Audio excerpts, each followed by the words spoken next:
Walker parents. My name is Patricia Maroney. I am a new parent at Walker. My daughter is a freshman, and we are so excited to be here today to share our love of pizza with you. My family eats pizza a lot. So anyway, I'm just going to jump right into it. Hopefully you've got your list of ingredients. And there's two ways that we can make the dough. One is if you have a Cuisinart food processor. That's the quickest way. And I know not everybody might have that, but we're also going to do it by hand. And I'm just going to mix it in this bowl because one of the most important things when you're making pizza dough is to understand what the dough feels like and what it looks like to know when it's ready and when you're done kneading it. So we're just going to start by pouring in 3 cups of flour. And I don't really pack it in there. I just kind of, loosely shake off my cup. And there's 1, and we're going to do just 3 cups.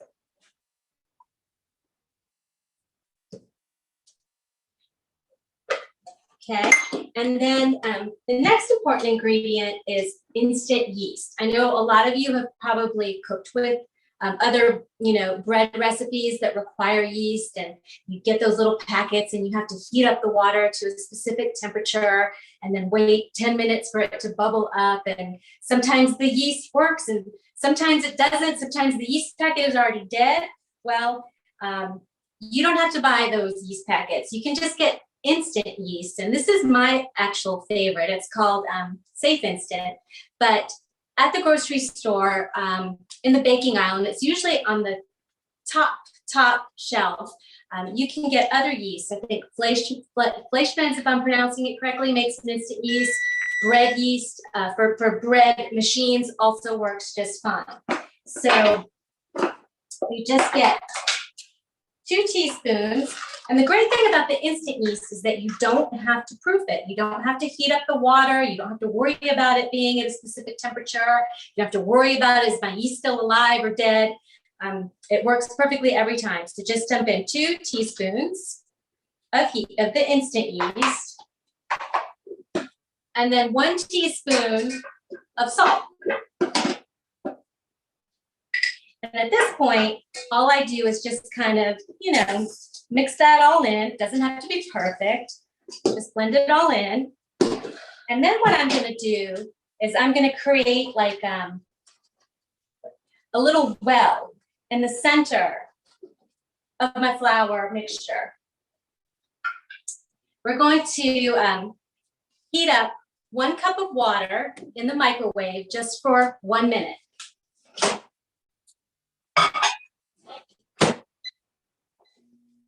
And while my water's heating up, I'm actually going to measure out 2 tablespoons of olive oil.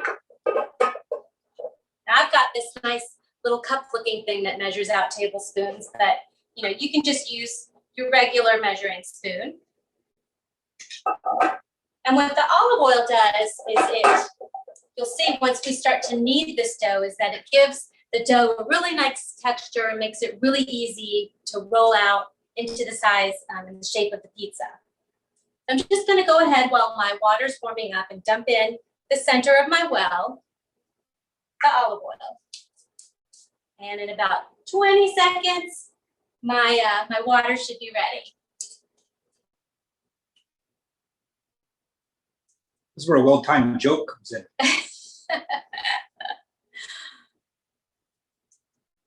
All right, here we go. The water's ready. Now you want to be careful because, the water is actually really hot. So what I like to do is I start off with a spatula and I just slowly start to pour in the water and, just start to mix it up. It's not going to look like pizza dough for a few minutes. It starts to look, sorry, that's my cat. She likes pizza too. She's been napping all day and she's ready to play. That's why she's yelling at us. But so the dough, just starts to look kind of shaggy. And at this point, you kind of wonder, oh no, have I screwed it up? It's, it doesn't really look like pizza dough yet. I think I messed up. Do I need to start over? But that's, just how it goes. It's going to look super dry, and it's going to look like you don't have enough water, but really 1 cup is the perfect amount. You don't want to end up, with a dough that's too wet, because then it'll be just sticky and it'll stick all over your hands. It'll be really hard to work with. So, and actually, as you pour in this water, you can start to smell the yeast that's starting to work. It's that new yeast smell. That's my husband making jokes. All right, I don't know if you can see this, how clumpy it looks. It's not really, forming into a ball yet. So actually now that, I've poured the water in, it's probably safe to touch with my hands because it's not as hot anymore. And so I like to use a bowl to do this because it doesn't make a big mess with flour all over my counter. And you can see now it's starting to look a little bit more like a ball of dough, but it still feels kind of dry. And you would be at this point tempted to add more water, but don't. So we just keep kneading it to the point where it just starts to look more and more like one of those pizza balls that you would see at your local pizzeria.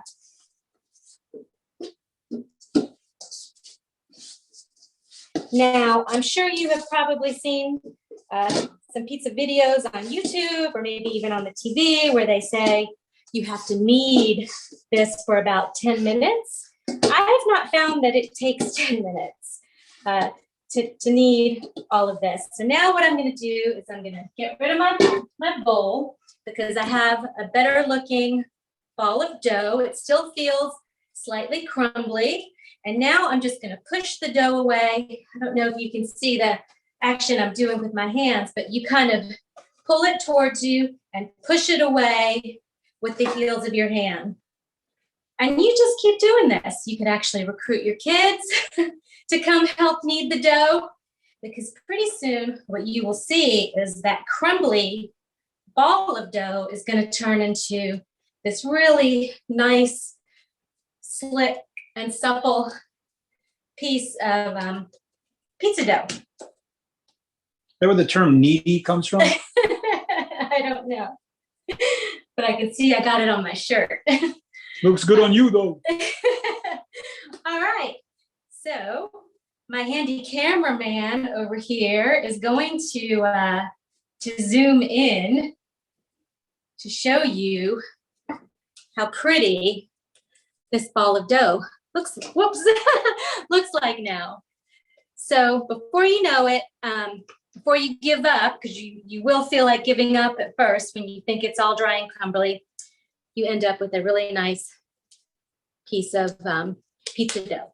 Now, another way to do this is to just, if you have a food processor, is to just put all your ingredients in the food processor.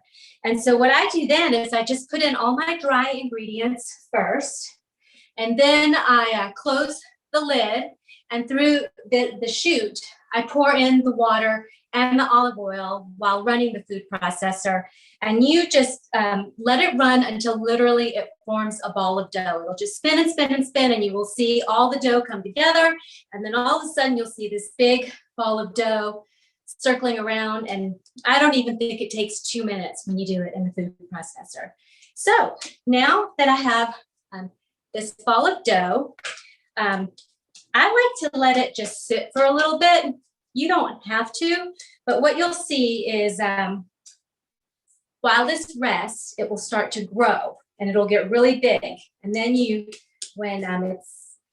punch it back down into this ball, it just gives the dough a chance to rise a little bit. So anyway, since we're really hungry, we're actually not going to wait. So this recipe makes either 4 small pizzas or it makes 2 bigger pizzas.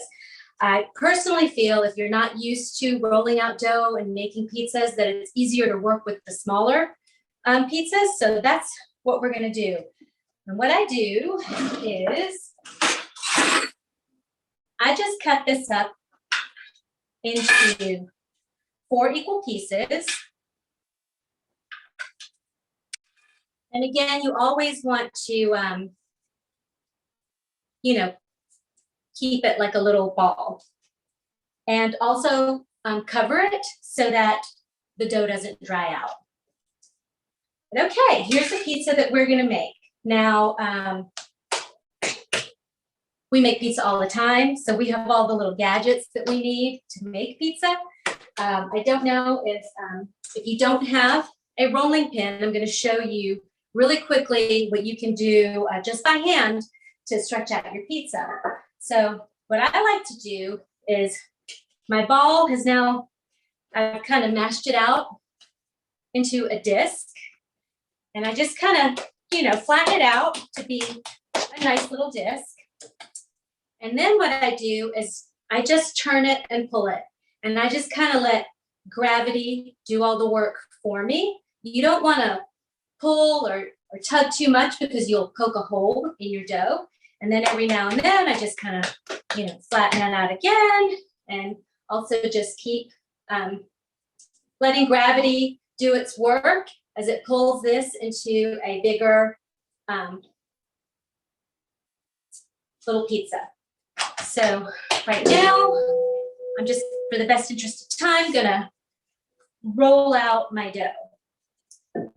And I should have mentioned at the beginning of the video, I should have mentioned to go ahead and preheat your oven. To make a really good pizza, you need a really hot oven. If you have a convection setting on your oven, then I would recommend setting it to convection. I have mine set to convection at 475. If you don't have convection, you can probably set your oven to 500 and just, you know, let it get nice and hot. Okay.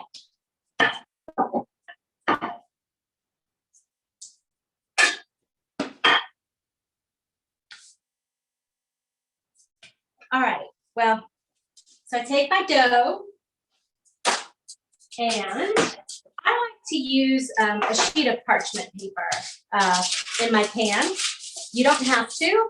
If you don't have parchment, then I would just suggest taking some olive oil and just slightly rubbing it, just a little bit of olive oil on the bottom of the pan so that it doesn't stick.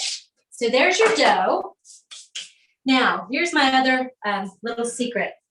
I love these tomatoes. They are San Marzano tomatoes. And what's so great about these is that they are grown in the shadows of Mount Vesuvius in Italy. They have a really nice balance of like a sweet flavor, so you don't have to add any sugar to them. I also like that you can also find these organic version of these. And I like that the actual can is not lined in BPA. So for pizza making, today I discovered that you can actually punch in this code at the top of the can onto their webpage, and it'll actually show you the field in Italy where these tomatoes are grown. So I like for pizza the crushed tomato version of this. Oops. So I'm just going to open my can of tomatoes, and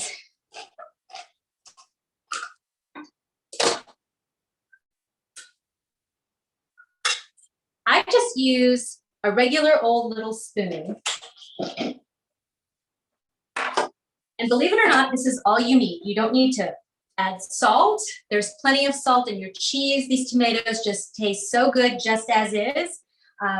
So you just spoon out a little bit of the crushed tomatoes, and less is more, because tomatoes actually have a lot of water in them. So if you weigh this down too much, your dough might end up being kind of soggy. It probably won't cook through all the way. So definitely less is more. And I just use the back of the spoon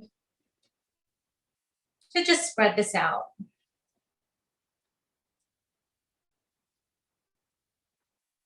All right, see, so it just takes, a very little bit of sauce.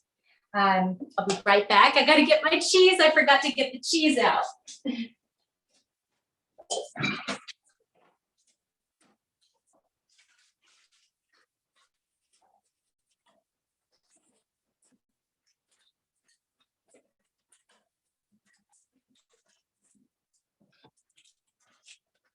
All right.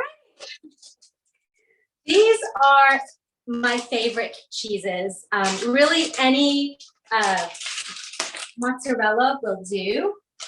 Probably the best mozzarella is mozzarella that you actually grate yourself, because the pre-shredded mozzarella cheeses have starch in them. And so when you're cooking at high temperature, that starch can sometimes burn kind of quickly and brown the cheese. So, but I also love these Trader Joe's cheese, are just my absolute favorite. They have this really nice 4-cheese blend. It's called Quattro Formaggio, and it has a blend of Parmesan, Asiago, Fontina, and some provolone.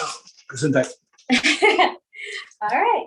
And again, with the cheese, less is more, because it's going to melt and it's going to kind of spread out. So I start on the edges and kind of work my way down the center.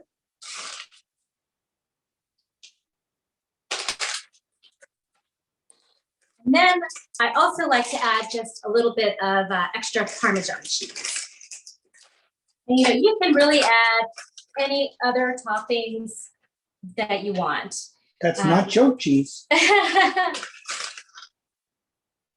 My daughter actually likes like a little Hawaiian pizza with pineapple. My husband likes peppers and onions. I like just plain cheese. And I also always have a little bit of basil to chop up on here. So there's my pizza. It's going to go straight into the oven. And it really only takes about, I would set a timer for, say, 10 minutes. They cook pretty quickly. And, just keep an eye on it to make sure that the cheese isn't overcooking. So.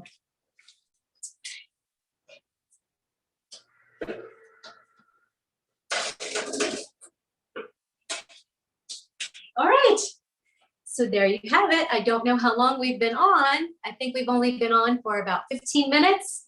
And really, that is faster than it would take to call and order a pizza to have it delivered. Okay, so here's our pizza. It has been cooking in the oven, my very hot oven. And this is just a plain cheese pizza. And I have some fresh basil here that all I like to do is just give it, a little rough chop, turn it into these little small ribbons. And, this is just a quick, really yummy pizza margherita. And you can really just, add any toppings that your family likes. That's amore. And that's it. There's dinner. Slice it up. And that's an awesome pizza cutter. This is my big green pizza cutter, but you can use a regular pizza cutter.